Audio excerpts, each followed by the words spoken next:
అసలు మహాభారత యుద్ధం జరగడానికి కారణం ఏమిటో ఇప్పుడు మనం తెలుసుకుందాం.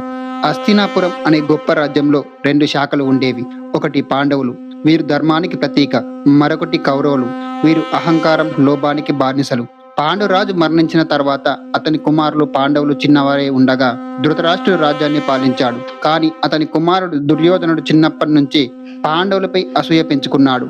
పాండవులు విద్యలో, ధైర్యంలో, ప్రజల ప్రేమలో అందరికంటే చాలా ముందు ఉండేవారు.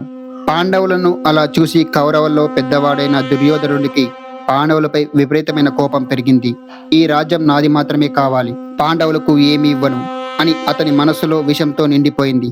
అందుకే లక్షగృహం కుట్ర, విషం పెట్టడం, అరణ్యవాసం అనే కుట్రలు, పాపాలు దుర్యోధనుడు ఎన్ని చేసినా పాండవులు బతికిపోయారు. తర్వాత దుర్యోధనుడు శకునితో కలిసి పాండవులను పాచికల ఆటకు ఆహ్వానించాడు. అది ఆట కాదు, ఒక మోసం. పాండవుల్లో పెద్దవాడైన ధర్మరాజు రాజ్యాన్ని, సోదరులను, చివరికి ద్రౌపదిని కూడా ఆ పాచికల ఆటలో ఓడిపోయాడు. ఆ విధంగా సభలో ద్రౌపదికి అవమానం జరిగింది. ఆ రోజు సభలో ఉన్న పెద్దలు మౌనంగా చూశారు. ఆ మౌనమే మహాభారత యుద్ధానికి విత్తనం వేసింది. పాండవులు 13 సంవత్సరాలు అరణ్యవాసం చేశారు, కానీ ఏ రోజు యుద్ధం కోరుకోలేదు. అరణ్యవాసం ముగిసిన తర్వాత శ్రీకృష్ణుడు స్వయంగా శాంతిదూతగా వెళ్ళి ధర్మం, న్యాయం, మానవత్వం గురించి చెప్పాడు. కానీ దుర్యోధనుడు వినలేదు. అతని అహంకారం చెవులను మూసేసింది.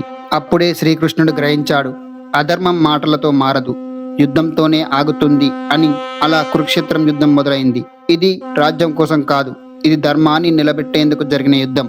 అధర్మం ఎంత బలంగా కనిపించినా చివరికి ధర్మమే గెలిచింది. ఈ వీడియో కనుక మీకు నచ్చినట్లయితే జై శ్రీకృష్ణ అని కామెంట్ చేయండి.